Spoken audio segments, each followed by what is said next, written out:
Now, from fronting Happy Mondays to hanging out in the Australian jungle, Shaun Ryder has had his fair share of crazy experiences, you'd say, but none of them come close to his encounters with UFOs now. He's written a book called What Planet Am I On? And he's got a TV programme coming out on the History Channel, isn't it? History Channel, 8 o'clock Sunday night. And it's called Shaun Ryder on UFOs. A lot of people take films, you know, a lot of people photograph them. And 7 different videos show this little object going very, very fast. Although almost too fast to be seen with the naked eye, once the video is slowed right down, something seriously weird appears. The video shows a dome-shaped, flat-bottomed metallic object buzzing around the fighter jets. He's very excited about that, but he hasn't turned up yet. I know, he's supposed to be here now, isn't he? Has anyone seen Shaun? Is he not here? Oh! For goodness, you made it. Oh, yes. Good seeing you, mate. What planet have you come from?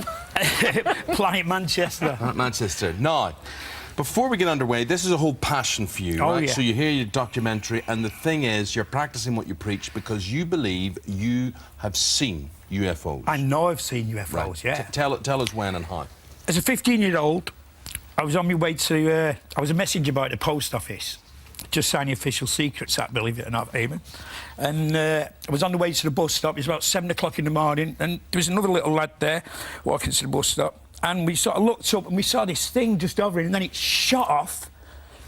Sort of stayed like that, and then shot off again. Did this sort of zigzag, come back into, like, over the bus stop, stay there for a few seconds, then shot off, and that was like 1978. And what did you think? Did you think straight away at 15, that's a UFO? Definitely, yeah. Well, I didn't think, you know, I mean, you know, I grew up near the airport, so, I mean... It's Manchester Airport we're talking about. Yeah.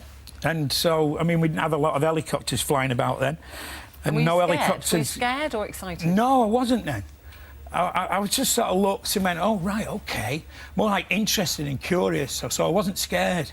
And is that the only one you've seen? No, it isn't. I mean, actually, before that, not long before that, I was at a bus stop again. It all happens at bus stops in Salford. and it was about 5 o'clock in the evening, it's going dark, and there was hundreds of lights going across the sky at Earlham and the Height in Salford. And I then actually thought, oh, wow, we've been invaded, just for a second. And then the next day, it was in the paper and on the... I think it was on the telly, that it was Salford Rugby Ground's lights had supposed to have gone a bit dolly, which it wasn't the lights. There might be people Wait, watching hold on, this is typical, but just let's listen to the man's story here. No, because people dismiss these things, right? So I'm immediately looking, there's always official explanations, but don't worry, it was Salford lights, Salford's rugby lights. Why do you think it wasn't Salford's rugby lights? It really wasn't. I mean, I know what those lights look like, even when they go crazy. Yeah. And they don't look like lots of little round objects. But, Shaun, you've been crazy in your time, too. Yeah, and that was way before the sex, drugs and rock and roll, that, Eamon. Yeah? That's what I was just going to say, which is there'll be people watching going, well, we know Shaun sometimes that might have been on another little plane of your own. I think that's why they sort of let me see him, I think, so it can get dismissed as the... Let me talk to you about dismissed. The mushrooms. You've got this country be very typical. The USA would be the same, whereby they will say this is disproven or not proven. Other people would say these claims are dismissed. Chile is a bit different, and you've travelled to Chile in South America. Tell me what they're more open in what way? Well, Chile at the moment seems to be UFO hotspot of the world. I mean, it's all happening in Chile. And the good thing about Chile is their military and their air force are really inviting. You know, it's not like, oh, go away, we don't want to speak to you. They invite you in and come and have a look at our film, come and have a look at what we've got, come and sift through our files. What are we looking at here? What's this? Oh, now this to me looks like Star Wars Star Troopers in their Star Wars helmets coming out of the sky on pogo sticks. I mean, if you have a look at it properly, they've got these. It looks like, you know, the Star Wars sort of stormtrooper helmets. I mean, that could be. I don't know. We've been using a parachute for the last 100 years. Yes. And we sort of still jumping out of the sky with silk. I mean, that could be the military testing something. But You said that the military in Chile were very open to you coming and filming there, and we've actually got a clip, I think, of you talking to one of their pilots.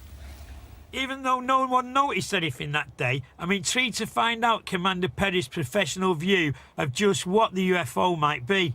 So you've seen the video of this. I mean, what do you think that is? Good question.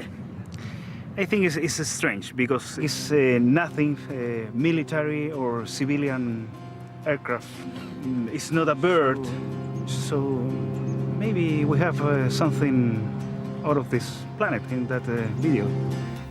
Are you surprised that an Air Force pilot would admit that he can't explain what it is, that it could be a UFO? I'm surprised that they admit it on camera. Yeah. I mean, a lot of these guys that you'll speak to, the experts, and you know, as soon as the camera stops rolling, they'll tell you something completely different than what they'll tell you when the camera's rolling. Meaning more. Well, yeah, and also that, you know, I mean, all of them say, well, we know there's life in the universe. Then you'll get the sort of standard responses, there's life in the universe, but these guys can't get here, it's impossible, you know. And then afterwards, they'll sort of turn it around, well, maybe they can get here, What do you think of people, Shaun, because we're talking about people that do believe, what do you think about people that don't believe, people out there say nonsense, it's just a speck of dust on the camera? Or people whose minds aren't open to believe. Who just say it's rubbish. Well, people that really think that we're alone in the universe are pretty much Neanderthal. You know, I mean, it's like, it's same as when people used to think you fell off the end of the earth, you know, and... Because it was flat. Yeah. You know, it's teeming out there. So rather than not believing, you actually think you're quite stupid if you don't believe. Absolutely, yeah. Yeah, I agree with that. That's absolutely brilliant, mate. It's Sunday night, it's 8 o'clock on the History Channel, and we look forward to that. And it's lovely for you, you know, you go and you do the jungle and you have that life after music, and I know you're still performing and whatever, but someone comes along to you and actually takes you seriously and says, you know, go out there and make that programme. That must have been a great thrill. Oh, it was great, yeah. What do you want to do, Shaun? At home with the Riders, which would have been pretty boring. Seeing as all we do I'd love to see that. We just watch, you know, kids' television and go to the park, so that would have been pretty boring. That's not boring. Good seeing you, Shaun, in good Sounds form. great. Thanks Cheers. very much, Thanks, Nate. Thank you very Thanks, much. Shaun. Nice to Thank see you. See, the thing with you is you don't want to believe because you're frightened. No, to I believe. do believe, but you're I sort of- think I'd be quite scared to see someone, I think. I don't know, because I don't think I have ever seen one. If you've seen anything, let us know today.